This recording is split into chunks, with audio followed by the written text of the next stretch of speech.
Okay, I'll stop this training just for a minute. My name's Jay Devon and I want to share plenty of things to help everyone to be happier on the court. Today's video is about Rafa, in a way. So the amazing Rafael Nadal, he's unbelievable for tennis. He's, well, right at this minute, he's got the most Grand Slam victories out of any of the male professional tennis players ever. And, you know, he's just ridiculously amazing. So what I'm always telling people when they come to the court is that Rafael Nadal is the greatest athlete in men's tennis for at least the past 20 years, 25 years, if not for all of tennis history. So because of that, that means a lot of things are going to be a rule unto himself, or he's an exception to the rule. And what I mean by that is that a lot of things that he does will be no good for pretty much everybody else. So for example, if somebody comes in and I see they've got the pink headband on and all the pastel colors and Nike here and there, and they've got the nice racket, the same one as Nadal. I'm not going to say which one it is, but you know, the Nadal racket with all the stuff and there, and they come in, and the first time I see them, and then they do this massive woo, big roller coaster swing, and I'm saying, ooh, I guess you're a fan of Nadal, right? And they're like, oh, how did you know?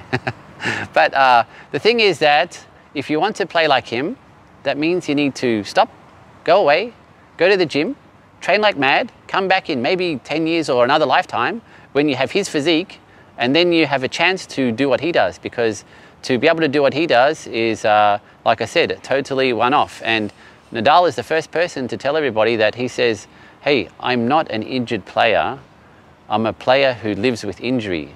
What he's saying there is that he's been injured in every single thing. Like, I haven't seen yet that he got injured on his eyeball or his eyelid, but other than that, he's been injured in everywhere. There's all these pictures and they show all these dots of all the different places where he had injuries, and he's always in pain, because what he's doing is, because he's so strong, is he can not have really good efficiency of movement and everything.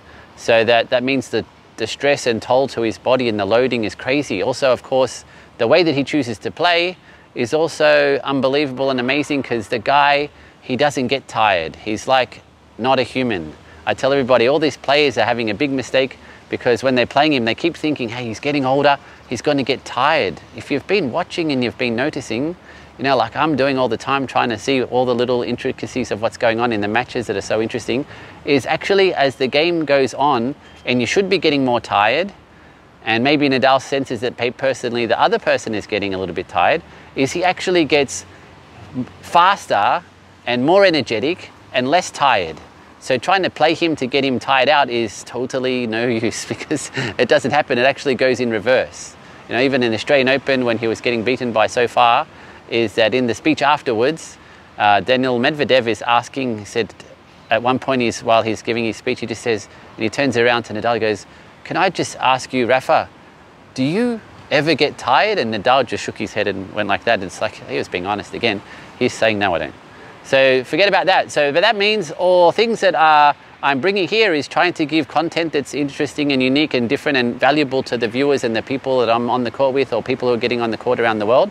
So because of these really unique rule unto himself Nadal type stuff, is that you've got to avoid some traps. So some of the traps that I'm hearing about is that when people go and they ask for me, you know, what's good advice, which type of racket should I get and why, and what suits me and my hand size and all this type of thing, is when you go to shops, I'm getting a lot of feedback that people keep saying that, hey, you know, Nadal is like this and you are not.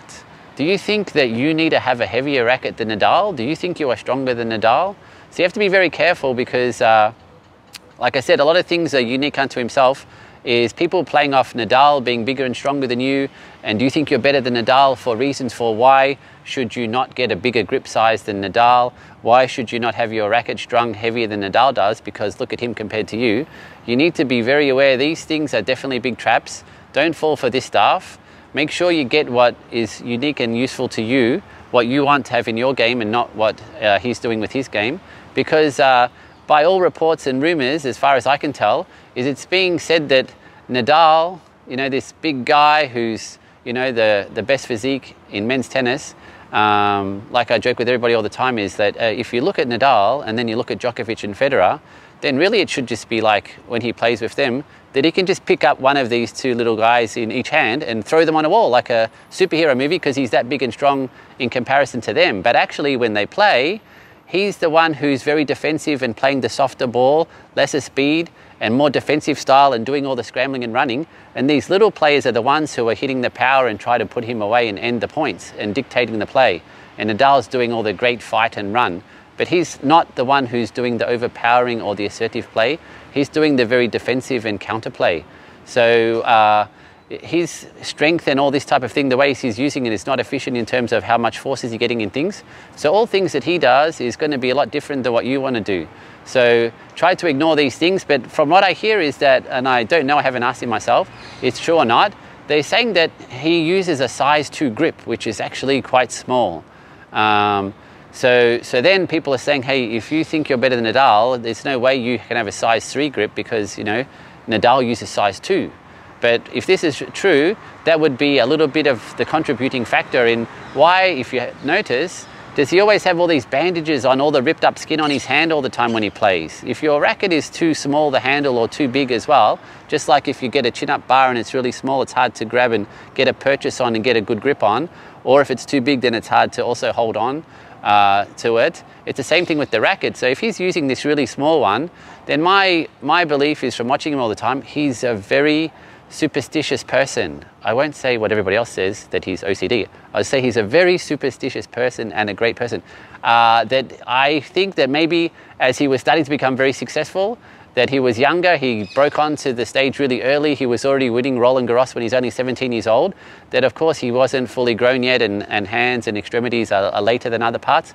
So maybe he was using that type of grip size then, but he's grown obviously to be a lot bigger and in a man, and he's definitely at being at 188 tall and his amount of kilos and strength, I feel, and from looking at the TV, it looks like definitely his hands is bigger than a size 2, is that he's just superstitious and he just doesn't want to change from the 2 because he's got to have his bottle just like that, it's got to face just like that. So that winning with the size 2 is, my feeling is that he's sticking to that, but that's not the correct grip size that he should have, because otherwise, you know, why is his handle, all the skin always ripped up all the time with all these little bandages on his hand all the time? Yeah, because when he's hitting the shots and the grip is too small, there's going to be a lot of torsion on the skin on the hand. So that's why his hands are getting ripped up a lot. That will make a lot of sense. Okay, so having these type of things you've got to look at. Same as if you really like the amount of topspin or the way that he's flinging his racket all over the place like that, then that's also going to be a big trap for people too, because like I said, if you don't have his type of body, and even with his type of physique and body, he's saying that he's always in pain and he's injured all the time. So he's like, whatever you want to say, like an incredible Hulk physique in tennis player terms, is that if you don't have that and you're trying to exert all these forces to your body like he's doing, then you're only going to be moving yourself to the front of the line in the I want tennis elbow, or just cut my arm off here because it hurts so much line. You're going to go to the front of the queue. Okay, so things to think of is, even though Nadal is amazing and fantastic, is that he's not really somebody that pretty much everybody else wants to be able to swing and do shots like him, or compare things like having your grip, your strings strung so light. Same thing again is, from all reports, I don't know because I haven't asked him myself or seen anything where it's really official that he's saying yes, that's true, is his string tension is super, super low for what is normal. And that would be, in my opinion, is because he's making so much force, not into the ball and really upwards, and prioritizing spin and prolonging the game, because he knows, hey, if I can make a tennis match, every tennis match, a battle of who's physically superior, then of course Nadal's going to win.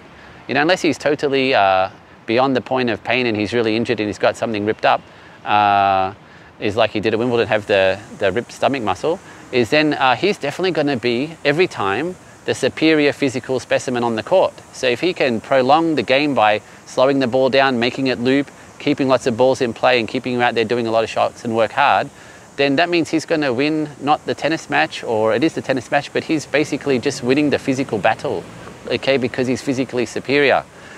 The way I've been telling everybody is I call him the beast, because he's physically like a beast on the court. Everything about him is like a beast, okay, in a good way.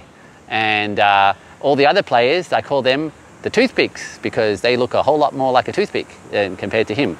So then when he's playing, he's trying to make it the physical battle of the beast versus the toothpick. So of course, the toothpick is going to snap before the beast.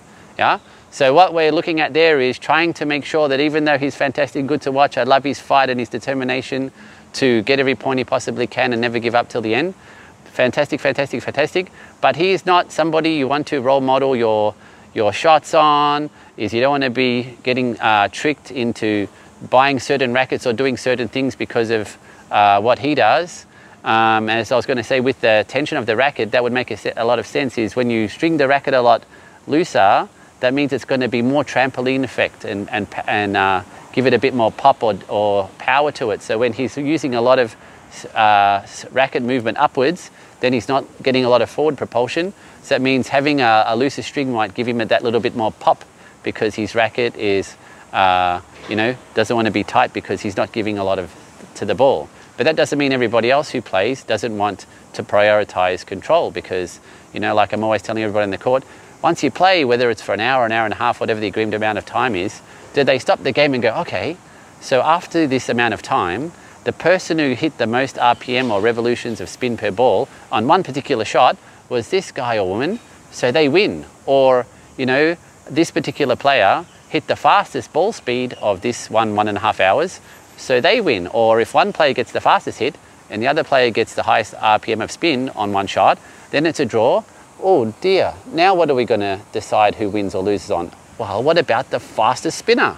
Okay, this is not how it works. So while you're out there trying to hit a lot of spin and hit it really hard, okay, these are not what makes the game go your way. The scoring system in tennis favors who can repeat most of the time and who has more control and accurate. So I'm always trying to get people to think about what type of racket and the way you string your racket and all this type of thing that is going to prioritize control over power and spin. Okay, I know in the market and the really popular thing, not even popular, just crazy one-way street traffic is that it's all about power and spin. You got to get your racket power and spin. You got to get your string power and spin. No, sorry, that's not how the game works. The game is control and accuracy. So that's the type of stuff you want. So I've got a lot of people who keep coming back and they're getting all these different funny re-strings, and then they hit the ball with these really light strings because the people are telling them, hey, Nadal's got this, so you're not stronger or better, so you have to do this. And then the racket strung at like 44 pounds, and then the people hit the ball and they're like, wow, my ball is going so far. So what string tension have you got? Oh, I've got it at 44 because they wouldn't do it any higher than that because, they told me I'm not better than Nadal and I'm not stronger than Nadal. Okay, waste of money, waste of time, not going to help. Same with the rackets. Most people have way too powerful a racket because a lot of people have got the same racket as he's got, and he's trying to have more of the flexible, powerful rocket launcher racket because he's not putting so much force through the ball. He's just trying to lift the ball, give it the hang time, stay away from the net, stay away from the lines. He's trying to prolong everything. So like I was saying before, unless you got amazing stamina, then this is really not the game style you want. He's going to put in a lot of running, a lot of effort. He's going to run most of the time much more than the other person. And when you're running in the tennis court and you're doing reactionary running, as in you're letting the other people try to put you away and control the point and you're chasing him down and try to keep the ball in play like what Nadal's doing most of the time, that's a lot harder wear and tear and everything on your body. So when you're playing tennis and you want to do well, that means you need to be, if it's a 32 draw, winning 5 matches in a row. If that's 64, 6, and if it's a Grand Slam, then you need to win 7 matches in a row, and then it's also best of 5 sets. So for all the people who aren't so physically amazing as Mr. Nadal, then there's not a lot of chance that you're going to be able to physically hold up by choosing to do this type of style. His style is a very hard slog, crazy stamina, crazy fitness, everything about it is just very much to the end range. So this is not the way that you should go, because I don't see a lot of people who are super fit when they're coming into the tennis court and that they don't get tired. Even all the, a lot of the pros, you can see them getting tired at certain points of the match, not Nadal, but you can see that. So then when you're trying to build your type of game, big trap is do not think of being a, really far back, big spinning player who's running down a lot of balls, because that's going to be intensely difficult on your body and you're not going to last. I mean, look how much pain and injury Nadal goes through all the time. And but he has the amazing physique. So if you don't have, then you're just really going to end up not playing a lot of tennis, and when you do, it's going to be very tiring and very painful. And how is that going to help you to be happier on the court? I don't think so. So like I said, Nadal's great. I'm not saying anything that he's not a great tennis player. Of course, it goes without saying. He's done everything to show a million times over that he is. But in terms of, for everybody else, you've got to really get away from the mindset that, hey, just copy whoever's got the most Grand Slams or whoever's #1, whoever's blah, blah. You have to take into consideration a lot of points. But this is one guy where he is very unique and very amazing, and is very likely that we'll probably never see anyone like this again, the way he does it. So this is not the person to base on which type of racket, which type of string, which type of game style you're going to do, because it's all going to be all pain and no gain. Leave all that to Rafa, because he can take it.